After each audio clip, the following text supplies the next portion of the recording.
Disclaimer. इस लेख व वीडियो में निहित किसी भी जानकारी सामग्री गणना की सटीकता या विश्वसनीयता की गारंटी नहीं है। विभिन्न माध्यमों, ज्योतिषियों, पंचांग, प्रवचनों, मान्यताओं, धर्म ग्रंथों से संग्रहित कर ये जानकारियां आप तक पहुंचाई जाती हैं। हमारा उद्देश्य महज सूचना पहुंचाना है। इसके उपयोगकर्ता इसे महज सूचना समझकर ही लें। इसके अतिरिक्त इसके किसी भी उपयोग की जिम्मेदारी स्वयं उपयोगकर्ता की ही रहेगी। धन्यवाद। योगीराज तैलंग स्वामी जी बड़े उच्च कोटि के संत थे। वे 260 साल तक धरती पर रहे। रामकृष्ण परमहंस ने उनके काशी में दर्शन किए तो बोले, साक्षात विश्वनाथ जी इनके शरीर में निवास करते हैं। उन्होंने तैलंग स्वामी को काशी के सचल विश्वनाथ नाम से प्रचारित किया। तैलंग स्वामी का जन्म दक्षिण भारत के विजना जिले के होलिया ग्राम में हुआ था। बचपन में उनका नाम शिवराम था। शिवराम का मन अन्य बच्चों की तरह खेलकूद में नहीं लगता था। जब अन्य बच्चों की तरह खेलकूद में नहीं लगता था, जब अन्य बच्चे खेल रहे होते तो वे मंदिर के प्रांगण में अकेले चुपचाप बैठकर एकटक आकाश की ओर या शिवलिंग को निहारते रहते। कभी किसी वृक्ष के नीचे बैठे बैठे ही समाधिस्थ हो जाते। लड़के का रंगढंग देखकर माता पिता को चिंता हुई कि कहीं यह साधु बन गया तो उन्होंने उनका विवाह कराने का मन बना लिया। शिवराम को जब इस बात का पता चला तो वे माँ से बोले, माँ, मैं विवाह नहीं करूँगा, मैं तो साधु बनूंगा। अपने आत्मा की, परमेश्वर की सत्ता का ज्ञान पाऊंगा, सामर्थ्य पाऊंगा। माता पिता के अति आग्रह करने पर वे बोले, अगर आप लोग मुझे तंग करोगे तो फिर कभी मेरा मुंह नहीं देख सकोगे। माँ ने कहा, बेटा, मैंने बहुत परिश्रम करके कितने कितने संतों की सेवा करके तुझे पाया है। मेरे लाल, जब तक मैं जिंदा रहूं तब तक तो मेरे साथ रहो। मैं मर जाऊं फिर तुम साधु हो जाना। पर इस बात का पता जरूर लगाना कि संत के दर्शन और उसकी सेवा का क्या फल होता है। माँ, मैं वचन देता हूँ। कुछ समय बाद माँ तो चली गई भगवान के धाम और वे बन गए साधु। काशी में आकर बड़े बड़े विद्वानों, संतों से संपर्क किया। कई ब्राह्मणों, साधु संतों से प्रश्न पूछा, लेकिन किसी ने ठोस उत्तर नहीं दिया कि संत सान्निध्य और संत सेवा का यह फल होता है।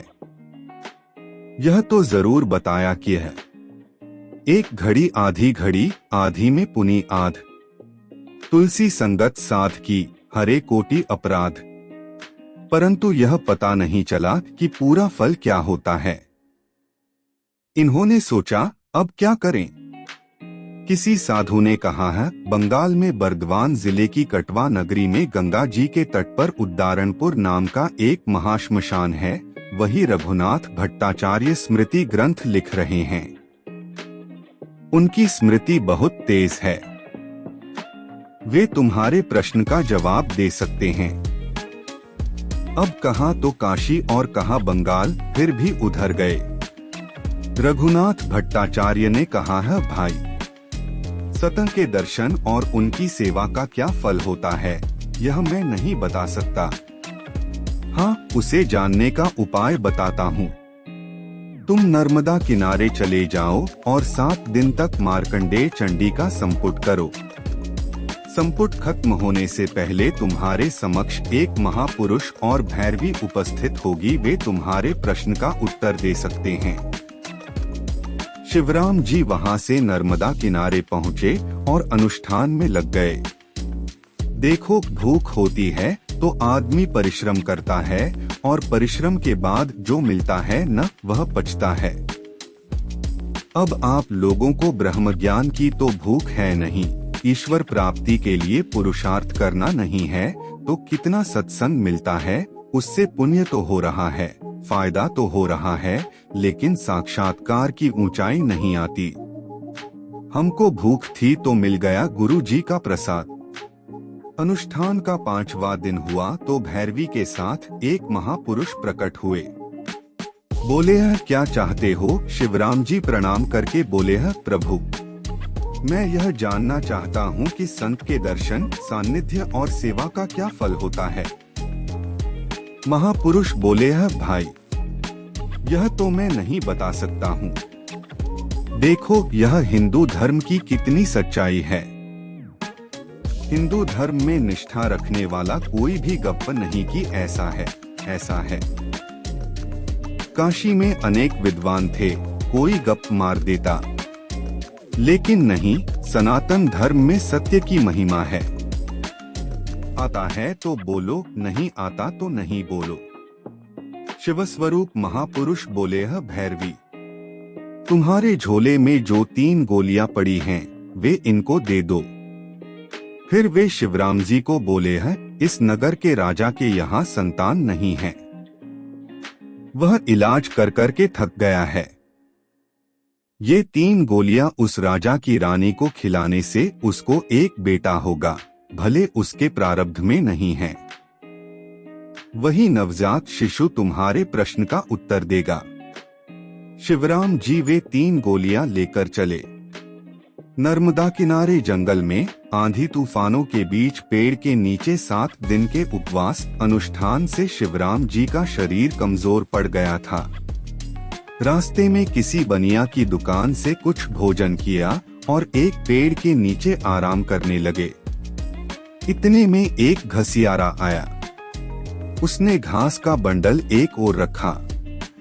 शिवराम जी को प्रणाम किया, बोला है आज की रात्रि यहीं विश्राम करके मैं कल सुबह बाजार में जाऊंगा। शिवराम जी बोले है हाँ ठीक है बेटा, अभी तू जरा पैर दबा दे।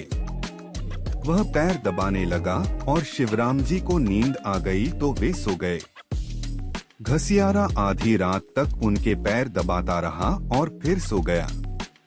सुबह हुई, शिवराम जी उसे पुकारा तो देखा कि वह तो मर गया है। अब उससे सेवा ली है तो उसका अंतिम संस्कार तो करना पड़ेगा। दुकान से लकड़ी आदि लाकर नर्मदा के पावन तट पर उसका क्रियाकर्म कर दिया और नगर में जा पहुँचे। राजा को संदेश भेजा कि मेरे पास दैवी औषधि है, जिसे खिलाने से रानी को पुत्र होगा। राजा ने इनकार कर दिया कि मैं रानी को पहले ही बहुत सारी औषधियां खिलाकर देख चुका हूं, परंतु कोई सफलता नहीं मिली। शिवराम जी ने मंत्री से कहा है, राजा को बोलो जब तक संतान नहीं होगी तब तक मैं तुम्हारे राजमहल के पास ही रहूंगा। तब राजा ने शिवराम जी से औषधि ले ली। शिवराम जी ने कहा है, मेरी एक शर्त है कि पुत्र जन्म लेते ही तुरंत नहला धुलाकर मेरे सामने लाया जाए। मुझे उससे बातचीत करनी है, इसीलिए मैं इतनी मेहनत करके आया हूँ। यह बात मंत्री ने राजा को बताई तो राजा आश्चर्य से बोला है, नवजात बालक बातचीत करेगा, चलो देखते हैं। रानी को वे गोलियां खिला दी। 10 महीने बाद बालक का जन्म हुआ। जन्म के बाद बालक को स्नान आदि कराया तो वह बच्चा आसन लगाकर ज्ञान मुद्रा में बैठ गया। राजा की तो खुशी का ठिकाना न रहा। रानी गदगद हो गई कि यह कैसा बबलू है कि पैदा होते ही करने लगा। ऐसा तो कभी देखा सुना नहीं। सभी लोग चकित हो गए। शिवराम जी के पास खबर पहुंची। वे आए, उन्हें भी महसूस हुआ कि हाँ, अनुष्ठान का चमत्कार तो है। वे बालक को देखकर प्रसन्न हुए, बोले हाँ बालक, मैं तुमसे एक सवाल पूछने आया हूँ कि संत सान्निध्य और संत सेवा का क्या फल होता है।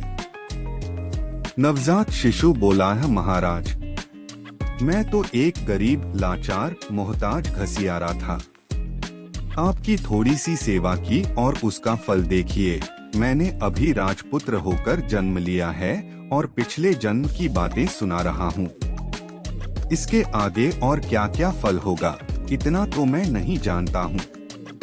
ब्रह्मा का ज्ञान पाने वाले, ब्रह्मा की निष्ठा में रहने वाले महापुरुष बहुत ऊंचे होते हैं, परंतु उनसे भी कोई विलक्षण होते हैं कि जो ब्रह्मरस पाया है वह फिर छलकाते भी रहते हैं।